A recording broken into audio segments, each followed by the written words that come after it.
Hello दोस्तों। जैसे कि हम रोज़ाना छोटे छोटे फ्रैक्शन या छोटे छोटे मेथड पढ़ते हुए मैथ को और सोल्व करते जा रहे हैं। आप अगर मैथ में और भी अच्छा करना चाहते हो तो आप पिछली वीडियो में जाके देख सकते हो। छोटी छोटी कैलकुलेशन से हम मैथ में और भी स्पीड बना सकते हैं और अच्छे क्वेश्चन कर सकते हैं। जैसा कि आज पढ़ेंगे कि प्रतिशत से भिन्न में कैसे बदलें। जैसे प्रतिशत में कोई संख्या दे रखी है और उससे संबंधित कोई क्वेश्चन दे रखा है तो उसे भिन्न में चेंज करके हल कर सकें ताकि और ईजी हो सके, क्योंकि प्रतिशत में निकालने से उनमें भाग देने में काफ़ी दिक्कत आती है। इसलिए प्रतिशत से जो संख्याएं होती हैं प्रतिशत में, जैसे गुणा भाग वगैरह होता है या किसी संख्या को हल करना होता है, तो उसमें आपको हल करने के लिए आप उसमें भिन्न में चेंज करके भी ही उसको आसानी से हल कर सकते हो। जैसा कि इसमें सबसे पहले मैंने दे रखा है कि आपको याद भी करना है एक तरीके से इनको, और या उनको हल करने में भी मदद मिलेगी, यानी इनको याद कर लेना अच्छी तरह से, या इनसे संबंधित कोई भी मेथड बन रहा है तो वो निकालेंगे। जैसे इसमें दे रखा है कि प्रतिशत से भिन्न में बदलना।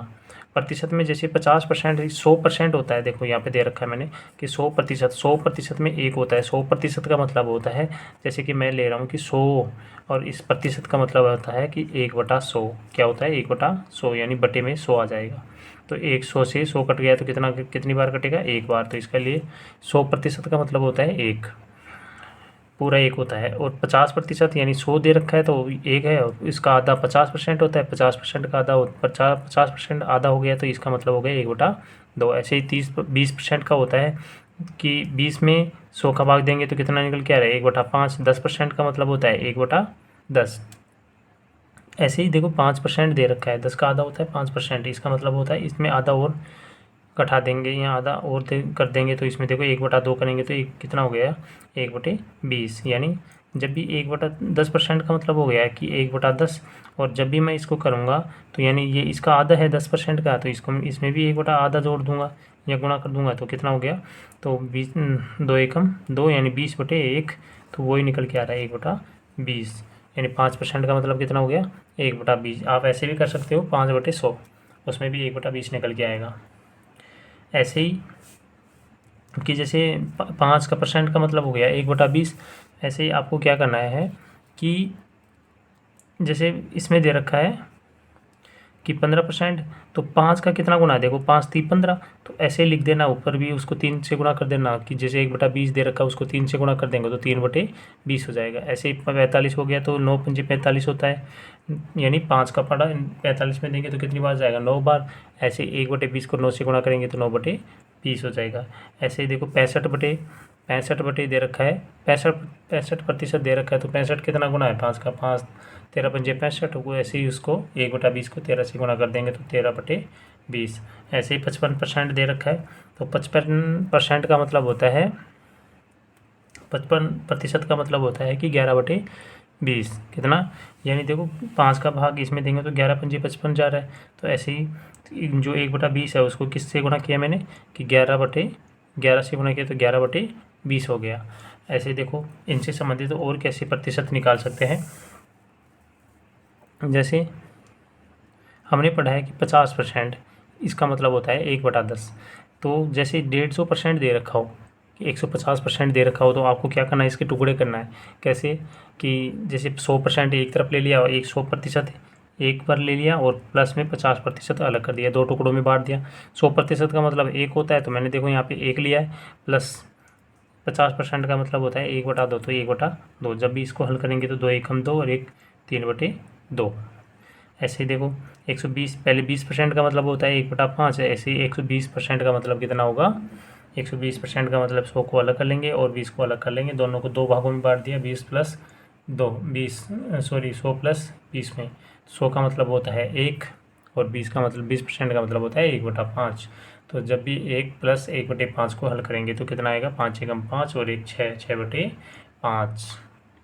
ऐसी अगली वाली संख्या देखो, 10% का मतलब होता है कि 1/10।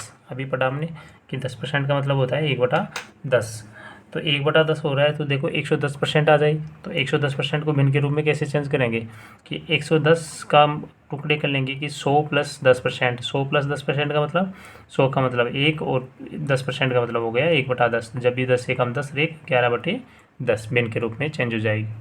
जैसे 5% का मतलब हमने लिया था कि 1/20, तो 105% का मतलब हो जाएगा 100 + 5%। 100 का मतलब होता है 1 और 5% का मतलब होता है 1/20, तो 20 एकम 20 रेख 21/20 हो जाएगा। ऐसे ही अगला वाला देखो कि 15% का मतलब होता है 3/20। कितना होता है? 3/20।